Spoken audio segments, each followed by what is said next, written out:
আসসালামু আলাইকুম। আজকে বানাবো জলপাইয়ের আচার।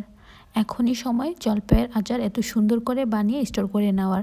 পরে ইচ্ছে করলেও আফসোস করলেও আর বানানো যাবে না, কারণ জলপাইয়ের সিজন চলে যাবে। আপনারা এখনই সময় নিয়ে সুন্দর আচারটি বানিয়ে স্টোর করে রাখুন সারা বছরের জন্য। এটি খুবই মজার একটি আচার। দেখুন, প্রথমে আমি এখানে হাফ কেজির মতো জলপাই নিয়ে নিয়েছি।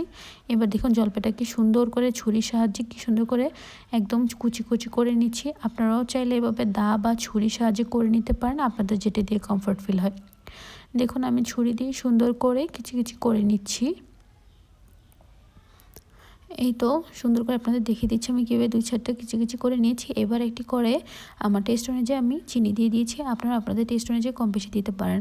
আপনাদের সবসময় খেয়াল রাখতে হবে কি উপকরণ দিলাম, কীভাবে দিলাম, সেটা কতটুকু পরিমাণ দিলাম সেটা আপনাদের অবশ্যই টেস্ট অনুযায়ী ইউজ করবেন। এক একজন ঝাল খেতে পছন্দ করে, একজন কম পছন্দ করে, সেটা ফ্যাক্ট না, যে যার যার ইচ্ছা মতো ইউজ করবেন।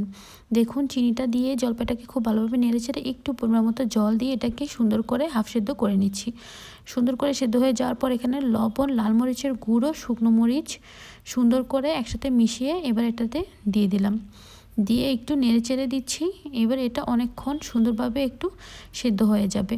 এটা খুব কম সময়ের মধ্যে একটা সুন্দর আচার হয়ে যায়। দেখুন অনেকক্ষণ সেদ্ধ হওয়ার পরে ঝোলটা একদম মাখো মাখো হয়ে গেছে এবং লাল একটা কালার চলে এসেছে।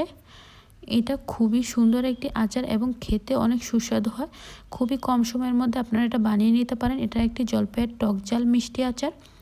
তারপর দেখুন সুন্দর করে কি সুন্দর মাখো মাখো হয়ে গেছে, আপনাদেরকে আমি দেখিয়ে দিচ্ছি।